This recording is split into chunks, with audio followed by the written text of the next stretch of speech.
good morning or good afternoon whenever you're watching this video. I want to start back on page 215. Reading and writing words in context, I think, is the next note that we needed to talk about. So, the very first sentence under that says, most people learn words best when they read and use them in written or spoken language. You need to highlight that. Alright, right down in that white spot where all the bullets are. I also wrote another note. The word is context. Context. C-O-N-T-E-X-T. Context is influences the meaning and use of a word and helps define its meaning. Context influences the meaning and use of a word and helps define its meaning. It's context. Alright, if you'll turn to page 217, learn prefixes and suffixes. You should have learned this probably in kindergarten, elementary school, middle school, and you've been using prefixes and suffixes all along. Often if you start highlighting on page 217, often if you understand part of a word, you will be able to figure out what the entire word means. Particularly helpful is a working knowledge of common prefixes and suffixes.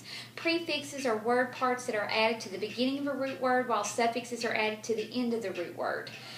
That's what prefixes and suffixes are. So, I want you to send me, stop the video, text me a prefix or a suffix that you know, and tell me what it means. All right. So, stop the video, go from there.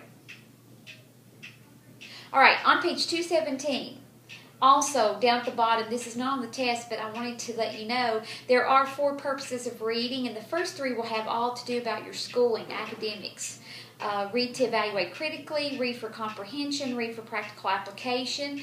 But purpose number 4 is reading for pleasure, and we talked about on Friday the importance of, if you're not a good reader, the way you improve is to read more.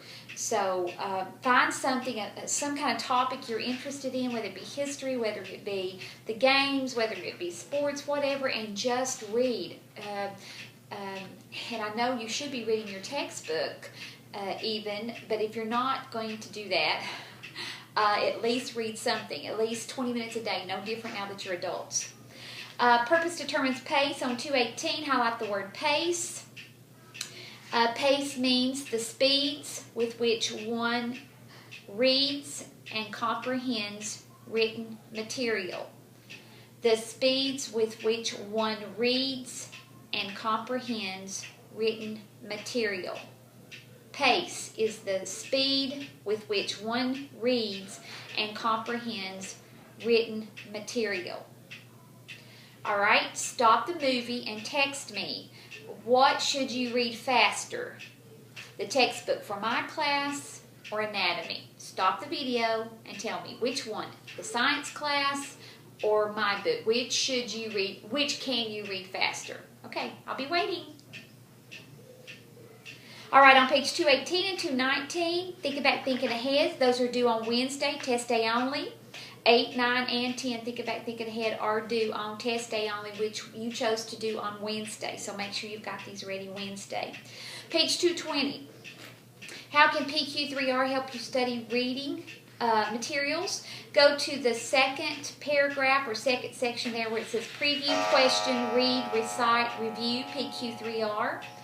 And start highlighting. PQ3R is a technique that will help you grasp ideas quickly, remember more, and review effectively and efficiently for test.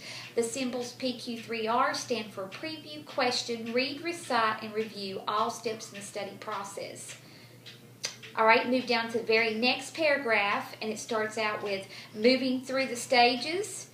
Okay, start highlighting. Moving through the stages of PQ3R require that you know how to skim and scan. Alright, then you've got preview P, question Q, read R on page 221 at the top. Second paragraph on that page, it says, if you own the textbook, start highlighting right there. If you own the textbook, marking it up in whatever ways you prefer is a must. The notations you make will help you to interact with material and make sense of it. Alright, drop on down to the last sentence in that very same paragraph. It's the first sentence and the last sentence of the second paragraph. Although writing in a textbook makes it difficult to sell it back to the bookstore, the increased depth of understanding you can gain is worth the investment. Go ahead and highlight the very next sentence. Highlighting can help you pinpoint material to review before an exam. Stop highlighting.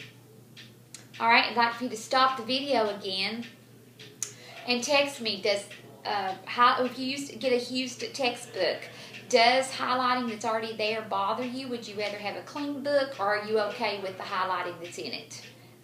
Just stop the video, and I'll be waiting. All right, recite R is the next one, and then review R. If you turn on to page... start talking about how can you read critically on page 225. Turn over to page 226, and at the very top of the page I wrote this note with a pencil. Critical reading takes time and focus. Critical reading takes time and focus.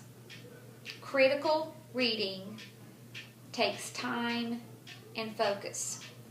All right, in the second paragraph on page 226, the paragraph starts out with critical reading is reading.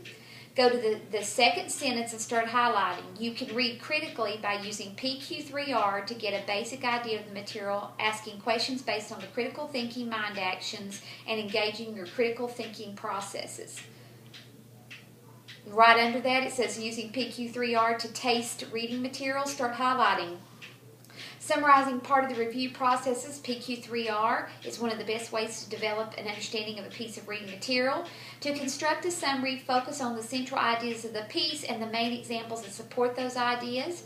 A summary does not contain any of your own ideas or evaluation of the material. You've been summarizing material that you've been reading since you began reading, or you should have been. That was one of the skills your teacher should have modeled way early on in elementary school. Right underneath that it says ask questions based on the mind actions. The very first sentence, highlight. Ask questions based on the mind actions. The essence of critical reading, as with critical thinking, is asking questions. So as you're reading through, you may be saying, so what is that character trying to say? What does he mean by that? What is he looking for there? All right, if you'll turn the page to page 228, under Seek Understanding, right at the top of the page, 228, Seek in Understanding, start highlighting. Reading critically allows you to investigate what you read so that you can reach the highest possible level of understanding. If you don't interpret what you're reading, it's just a memorization game. It won't mean anything to you. Yes, you may know it for the test, but will you be able to use it in years to come? No, because you will have forgotten it. All right, right down underneath that, how can you read visual aids? Highlight visual aids. Right up from that, I put equal marks, and with my pencil, I wrote also called graphics. Also called graphics. They aid understanding of written material. Aid understanding of written material. Visual aids, aids understanding of written material. Also called graphics, aids understanding of written material. All right, right underneath that it says visual aids, highlight, including tables and charts. That's what visual aids are, tables and charts. All right, so you see 229, 230, 231, 232 are all graphs and charts for you to look at. Remind me on Wednesday before the test. I'd like to talk to you about 232, the graph on 232. Okay, so we'll be talking about that one. That's all of that's the rest of chapter 9. I'll be posting chapter 10 in just a few.